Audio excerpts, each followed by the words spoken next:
right, so the next series we're going to do is some kesa gatame. So this is the essential kesa gatame, the quintessential kesa gatame position. Essentially, you need to make sure that this elbow is not on the ground, and you need to have your leg under here, and you're grabbing your own thigh. So there's a couple things you can do from here. What we're going to do is a couple of arm bars, and then we've got a head and arm choke we can get from here. But there are a couple ways that, and also, I'm not going to really discuss it, but what you can do is you can put your weight down on him and bring him up, and that really restricts his breathing. And so if you're good at really heavy top pressure, you can often get a tap that way. As far as the bottom person goes, they've got a few options. They probably have more than I know about, but I know about a few options they have to escape. One of them involves sweeping me, and so they'll put their arms around me like this, and then if I'm too far over, they can just roll and sweep me around like that. When I'm rolling with bigger guys, that happens to me all the time. So theoretically, what you can do to avoid it is to put your weight more on this side. So instead of being leaned over like this, you bring, kind of tuck in and bring your weight over to this side. Really high and really over here, hunched over. The other thing that they can do to combat this is they can get this elbow to the mat. So they'll just start squirming and right there. And the only thing I know to do if they get the elbow to the mat is to get out of dodge, because they've got a couple options from here. They can come to a back take really easily, or they kind of have your arm trapped. So if they come up, they'll just kind of bring your arm with them, and then they can do some arm stuff back here. So if they get past there, if they get their elbow to the mat, you need to kind of see the writing on the wall and get out of there before they do that.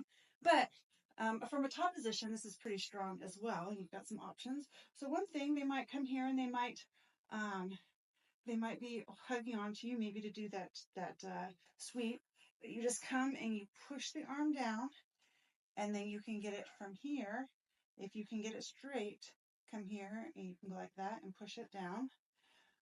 Or if they rotate it up, you can come here and push it down. You can even put some extra pressure there if you want.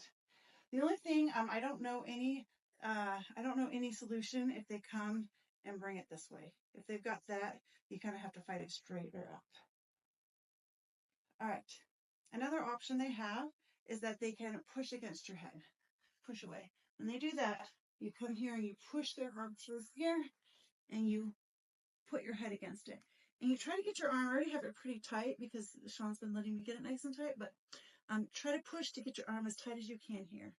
And you're going to grab your hands together and you come down. And it's really easy here to get get their jaw or their head instead of their neck. And they may still tap, but it won't be a real choke. So you have to kind of settle into the position. I always have to squirm personally until I get it just right, but eventually you tap. Now, if we're in this position, they might try to roll into you. And so if they try to roll in, you grab their leg, you just don't fight me too much, can you shake your leg a little bit?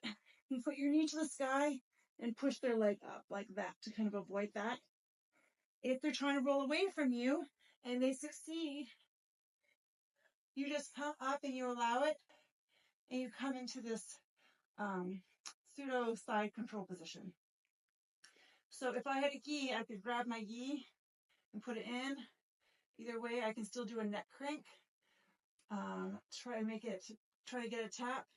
If they resist that, I'm going to keep this position, but I'm going to step over, bring him up, and then move over into a push.